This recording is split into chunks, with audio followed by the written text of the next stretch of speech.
you and your family are going broke right now, and you don't even know it.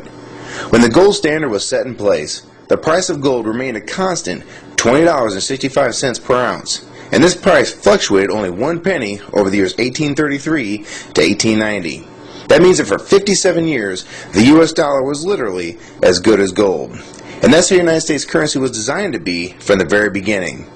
The Constitution states that our currency was meant to be only gold and silver, to prevent exactly what's happening to the US dollar right now. From the years 1891 to 1930, the price of gold per ounce was still very stable.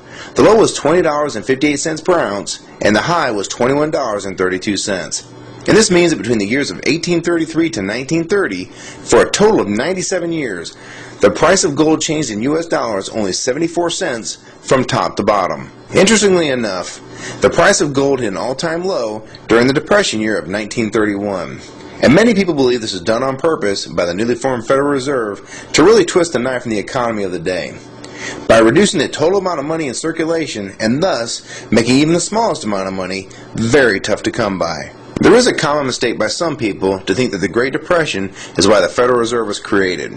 The truth is the Federal Reserve was in fact created in 1913, and this is well before the Great Depression. Since the Fed's creation, we've been slowly going off the gold standard, until finally, on August 15, 1971, President Nixon, one of the worst presidents in our country's short history, announced the United States would no longer redeem U.S. currency for gold.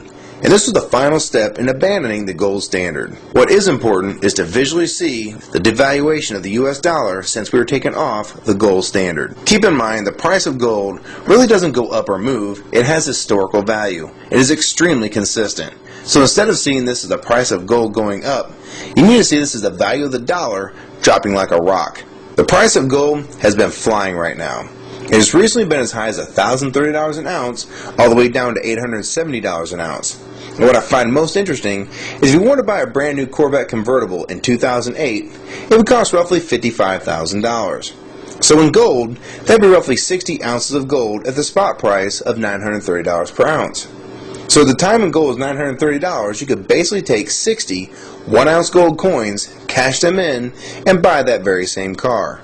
Inversely, if you remove inflation and the devaluation of the dollar, as if the U.S. currency was still attached to the gold standard, as it was originally intended when this country was founded, that same car being bought with the same 60 ounces of gold would have a gold standard value of only $1,200, or the same 60 $20 1-ounce double eagles. So if that car price today is $55,000 and the gold standard value is $1,200, this means that we're sitting on roughly $53,800 inflation over the last 100 years for a $1,200 item. This brings the original dollar value to roughly 2 cents of today's money. I'm sure this is pretty tough to imagine, and some people can't handle this concept and will try and blow it off as incorrect.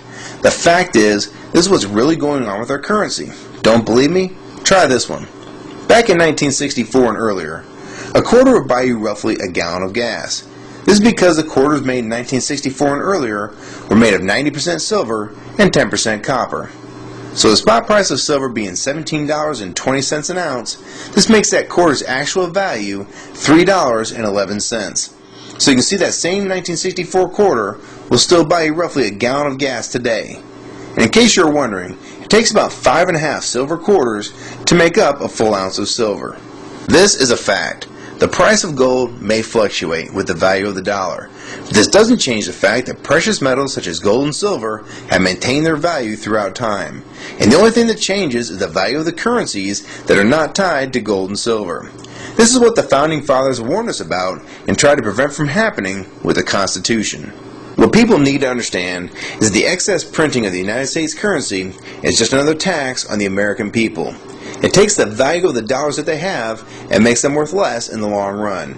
Meanwhile, you're still making roughly the same amount of money, yet the prices for everything from gas to milk are going up constantly, when in fact nothing is really going up in price. It's the dollar's actual value that's been dropping and not prices going up. I can't emphasize this enough.